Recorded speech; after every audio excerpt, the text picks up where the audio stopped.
shall we just start by you introducing yourself, who you are, and of course I'll put the social media links down below anyway, but just a little bit of background as to where people can find you. Yeah, I'm Chris. I have a YouTube channel. That's where I'm known mainly. It's called Here We Are Running. It's written across there. And that's where you can find me on YouTube, making videos about running, really. Super. And I would say that you're probably the most local running YouTuber to me. And we've crossed paths a couple of times. We have. And mainly, I think it's 2019, wasn't it? Both the races that we crossed paths. But for you, in terms of your running journey, I don't think I've ever really had a chance to sort of talk with you about how you started, where that all came from. Yeah, sure. And yeah, I think we've been to 2 races together, haven't we? But I think we've also kind of not crossed paths at races, but we've done the same races at different times as well. So it's quite interesting. But yeah, I started running properly in the summer of 2016, I'm going to say. So I think I'm coming up for 4 years. So I just got to a point in my life where I wasn't very fit. I wasn't taking my health that seriously. I wanted to do some form of exercise. I tried various things like buying expensive gym membership and then going for a few weeks and then spending lots of money and never going for the next 6 months, that sort of thing.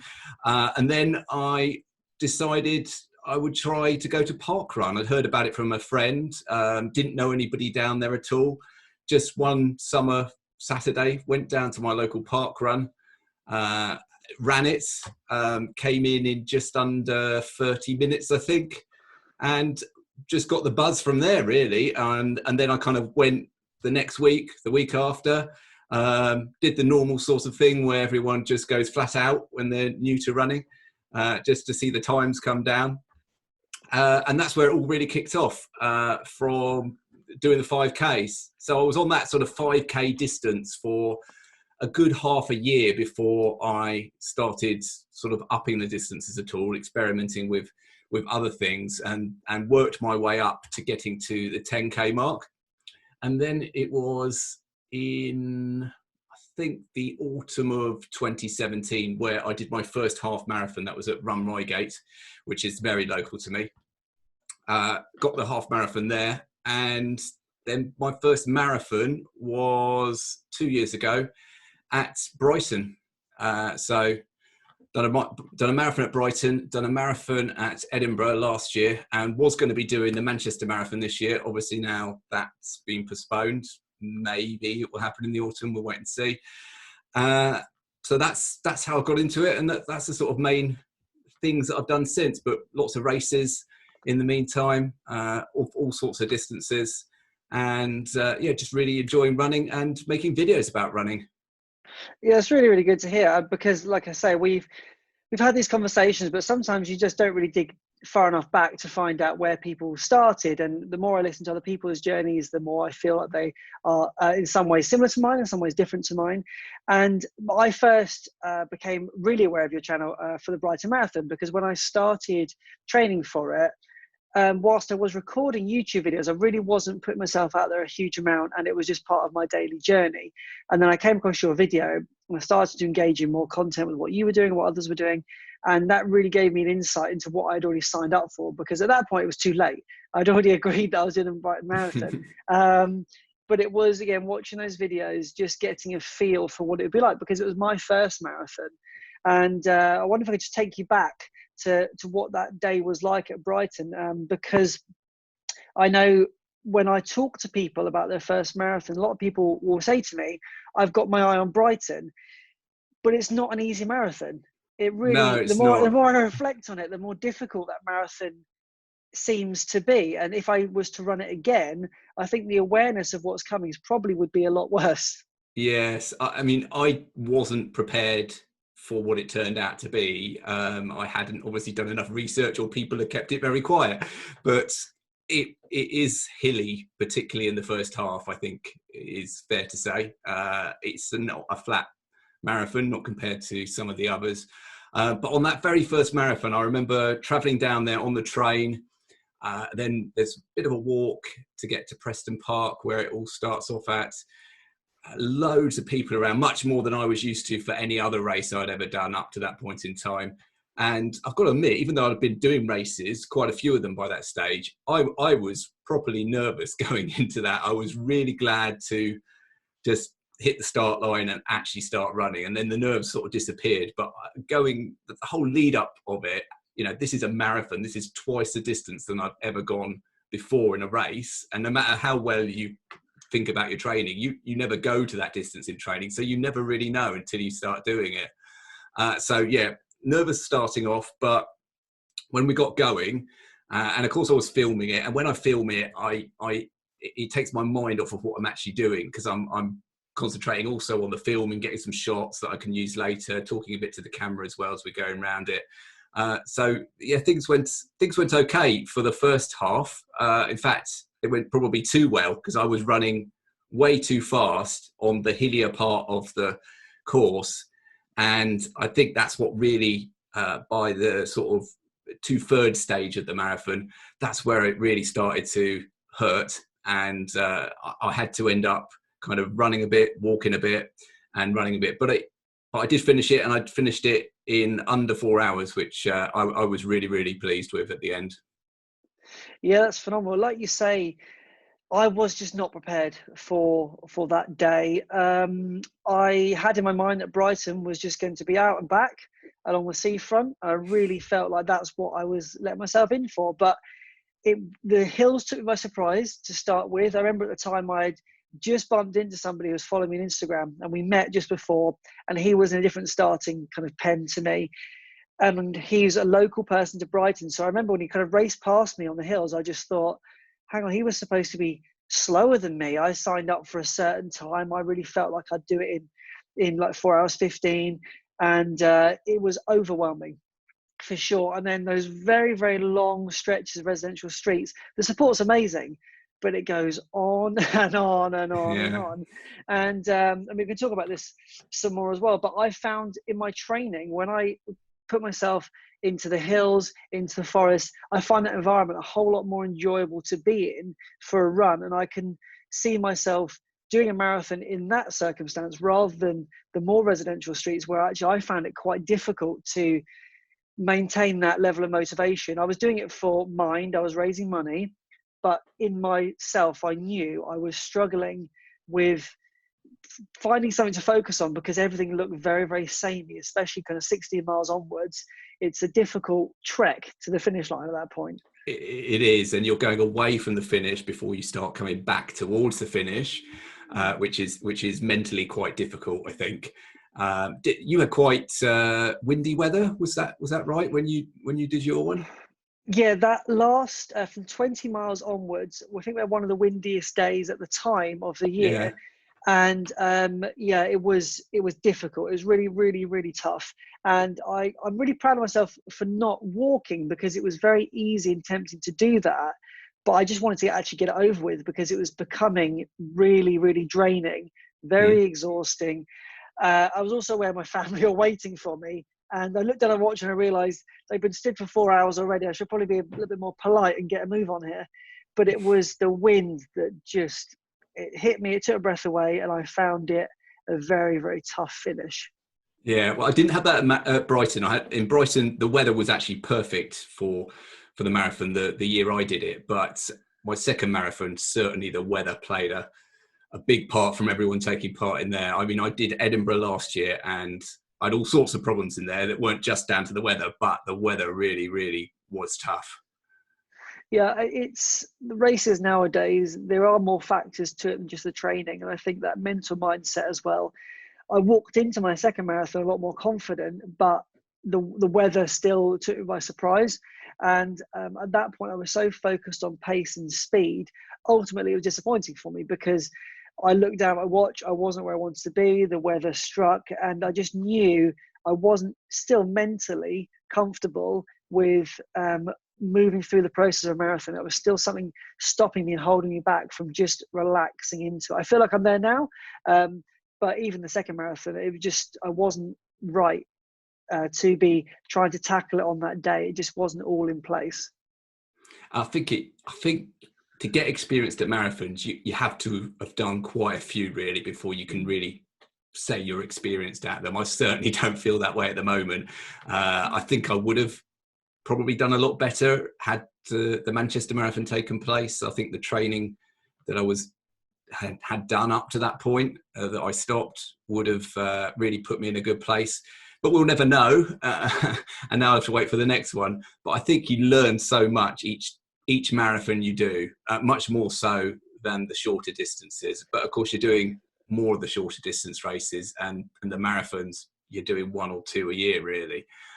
And for me, I've always sort of set my limit on 1 per year. I think the amount of training you have to do for a marathon to put yourself through, it's tough going, not just on yourself, but on the rest of your family, just to have all that amount of time out there in early mornings.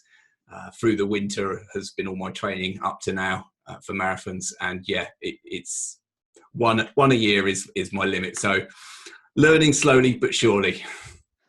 Yeah, and we were planning to do a little something when you were going to go for a solo marathon attempt. And I was sort of interested to see how you felt about it, because leading up to that, I was really excited about it. I think obviously you were going to be doing the whole distance and I was going to be doing a portion of it. But the idea of doing it solo, where there's no crowd, and the pressure is more on yourself, but you've also got the kind of the relaxed view, perhaps, that you're not surrounded by plenty of people. You can just take it at your own pace. If it goes slightly wrong, it's not a problem. No one's watching. How were you feeling when that was potentially going to happen? Yeah, so I mean, had lots of different thoughts going through my mind. You know, this was just to let everyone know, this was kind of 3 weeks to go until the Manchester Marathon was due to take place, and we were starting to see lockdown rules being put into place in the UK, and we knew then, the marathon got cancelled, so we knew we weren't going to do the Manchester Marathon, as with all the other marathons. They were all getting cancelled, and we didn't really know the full effects of the lockdown at that stage, but the rules came in over the course of a week. And to begin with, they hadn't said what all of the rules were going to be that we have in place at the moment, which meant that I was of the mindset of, well, I've done all this training. It would feel a bit of a waste not to try and put it to something.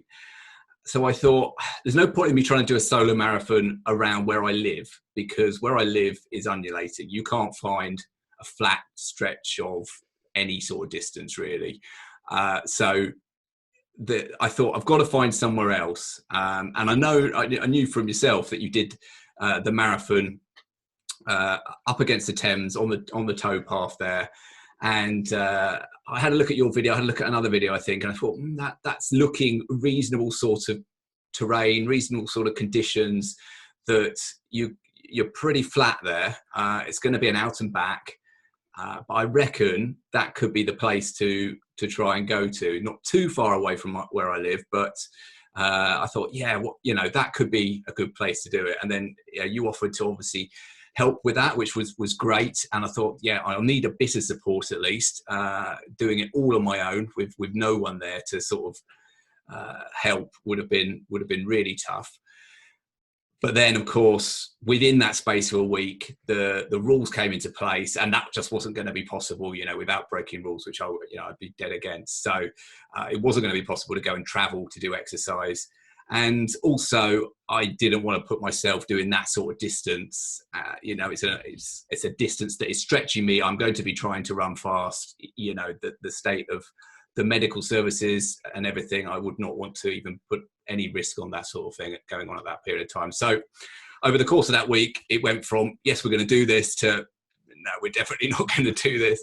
And that took the pressure off, really. And then I just went for a period of just, in fact, after that decision was made, I had about a week where I just pretty much didn't do any running at all. Maybe one run, maybe a week and a half, and there was just one run. And then I thought, right, that's the reset button pressed. That's given my legs, given my body a chance to recover a little bit from all of the training leading up to that point in time.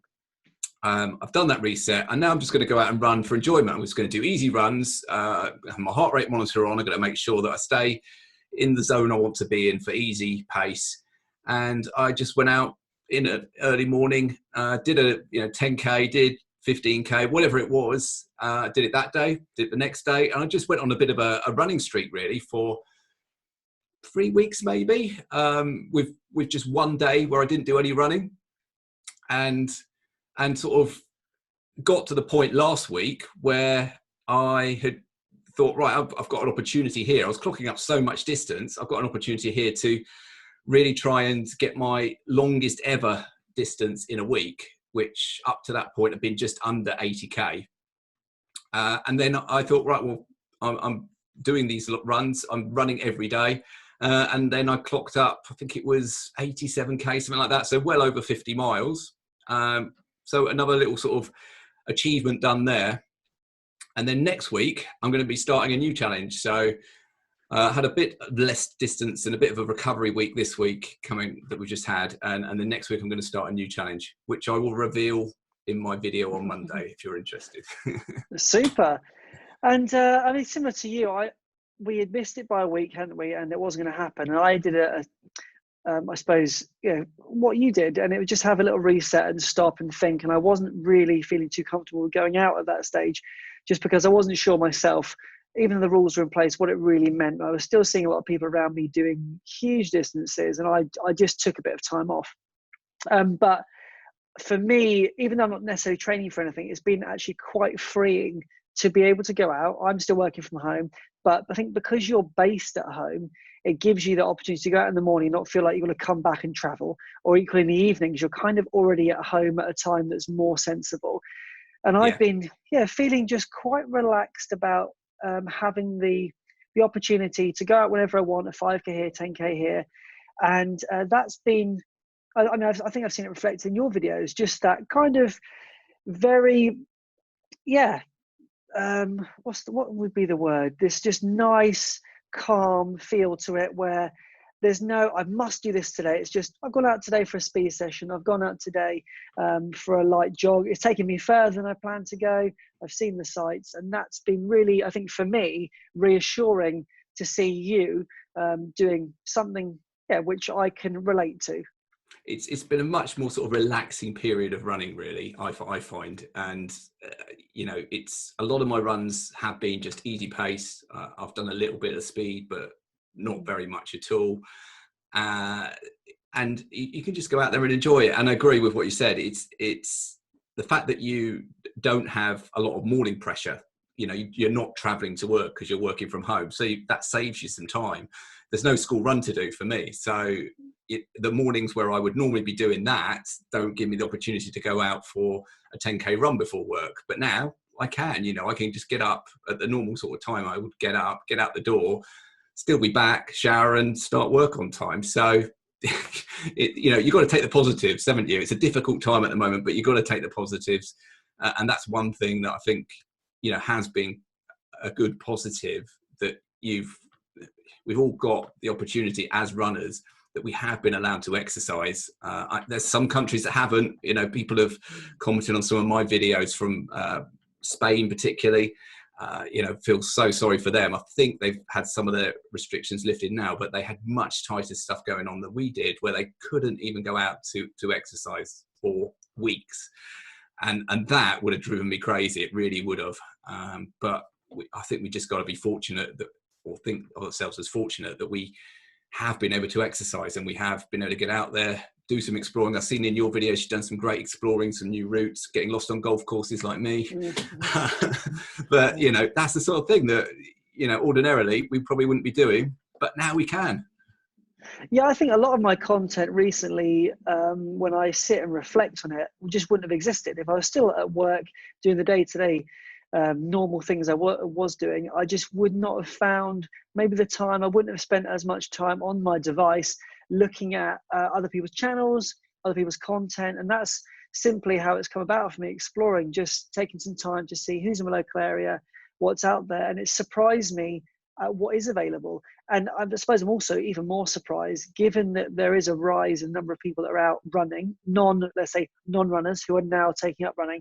I'm still finding those pockets of open space where nobody's in them, and that's really quite refreshing for me. But I anticipate that should things start up again the same way that we're used to, smaller events or like those park runs on a Saturday, I imagine will start to become even more overwhelmed with people than before.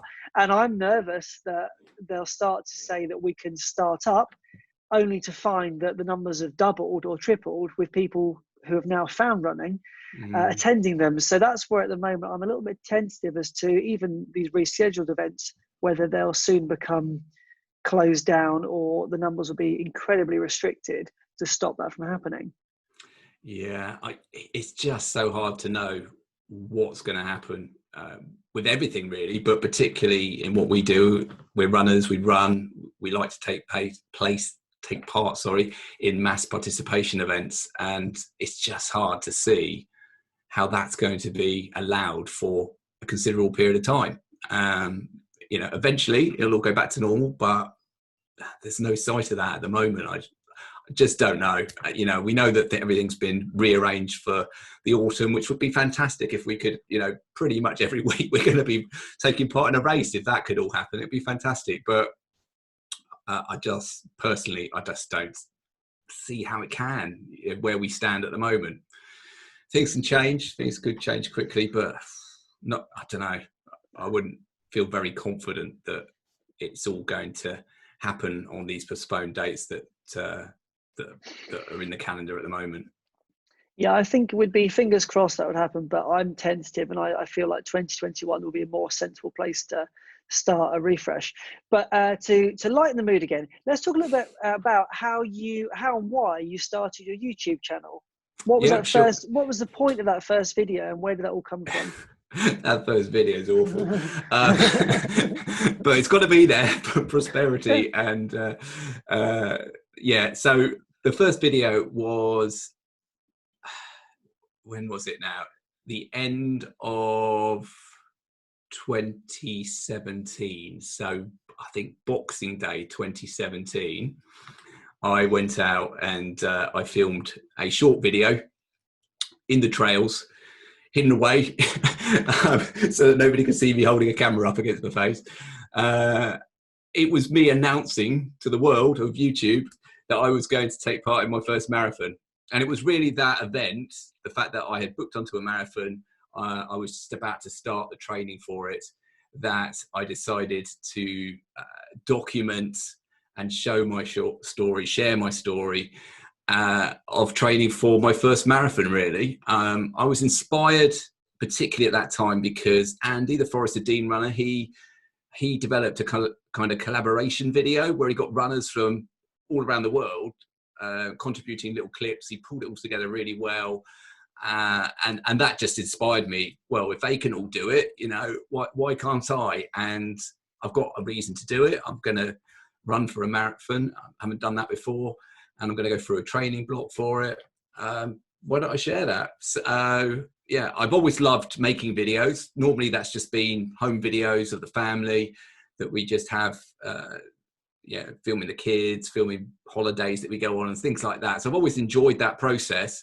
So combining that hobby with the hobby of running and having something to do it for, that's what got me into it. And then once I got into it, I just carried on, really. And pretty much it's been a consistent approach throughout since that time, every week, maybe 1 or 2 videos, and just taking through the different sort of events that have been going on. So whether that's training, whether that's races, park runs, some interviews, some product reviews. So I'm trying to sort of cover the sort of broad spectrum, really, of running related content, just to sort of have a challenge of me making interesting content, but also for the viewers, for them to get something out of it and to hopefully enjoy it.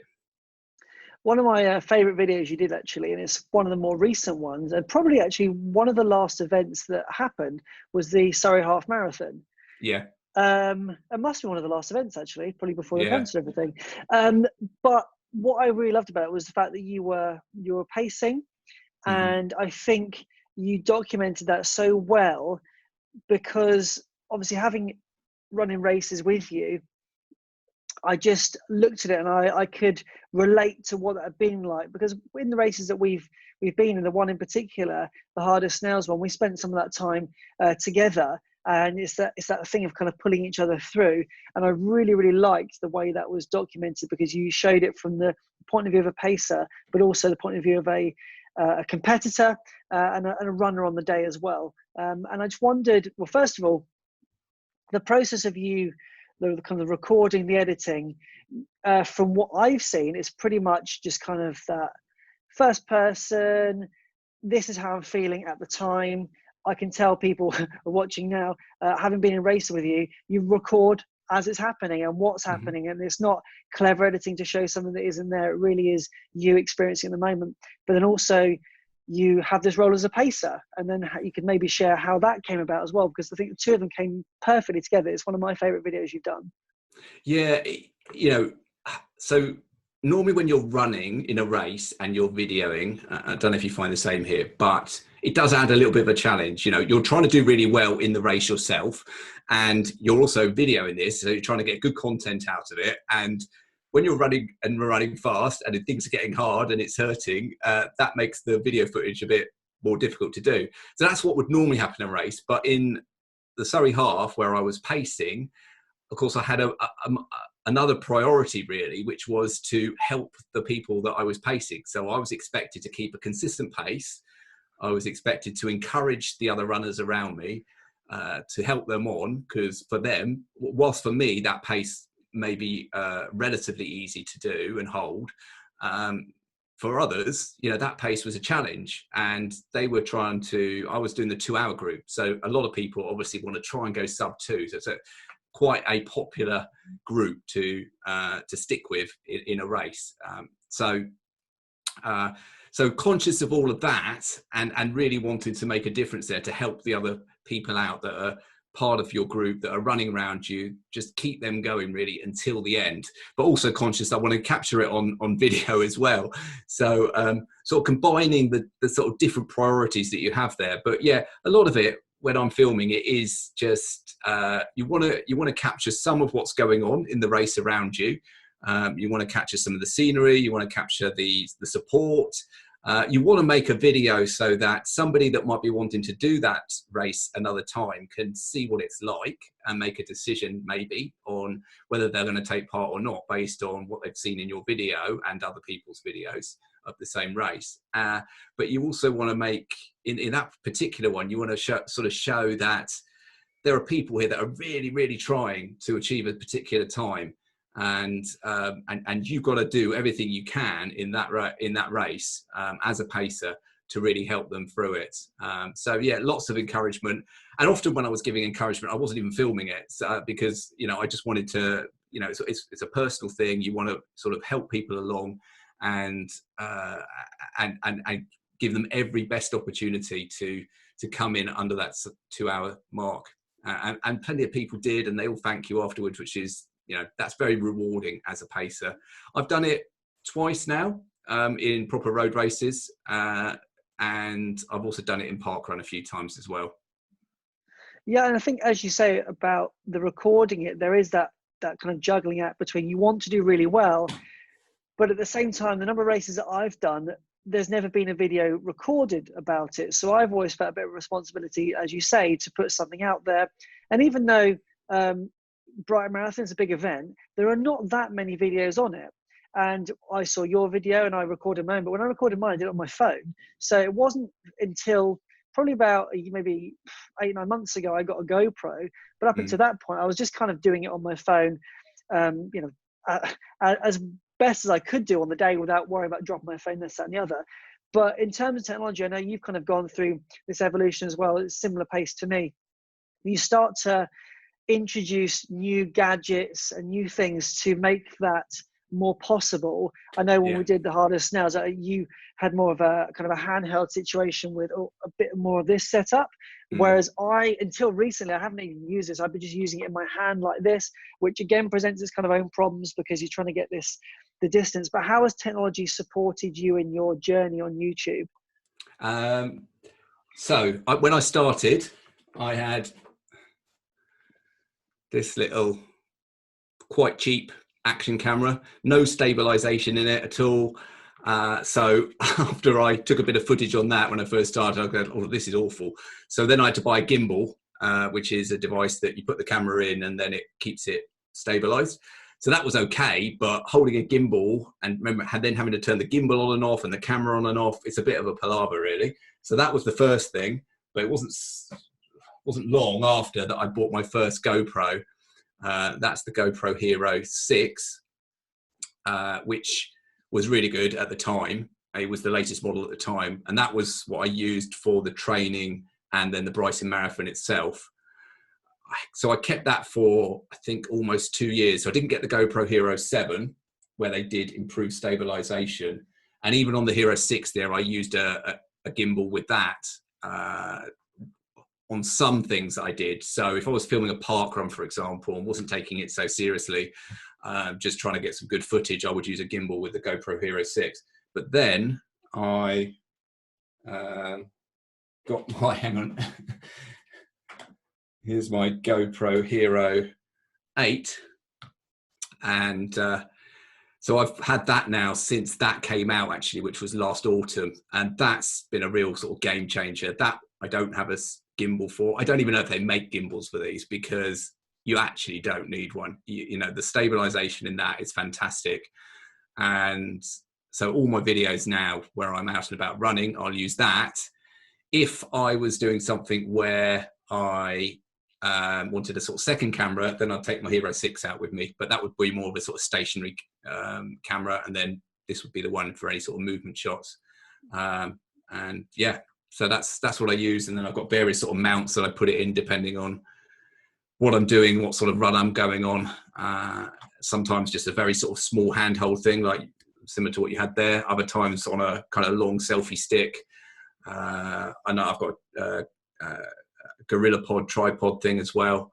So yeah, just getting the different sort of things that you need really for the different types of runs that you're going to do, for the different types of shots that you want to get on that run.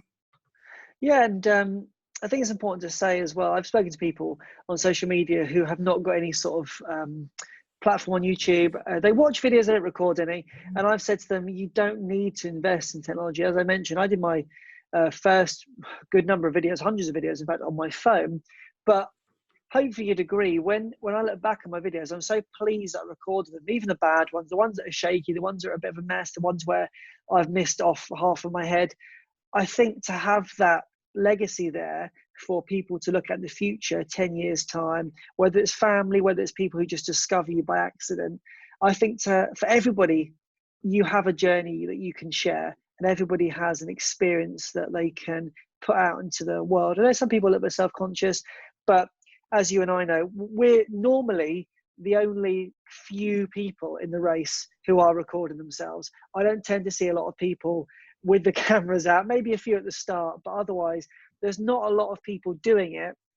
And I think it is so worthwhile that people just put something up there just as a little reminder, a little memory of an event they're taking part in. Of course, you want to be careful not to trip over, but hopefully you'd agree that this whole process for you has been something that's really rewarding, will continue to give back over the years.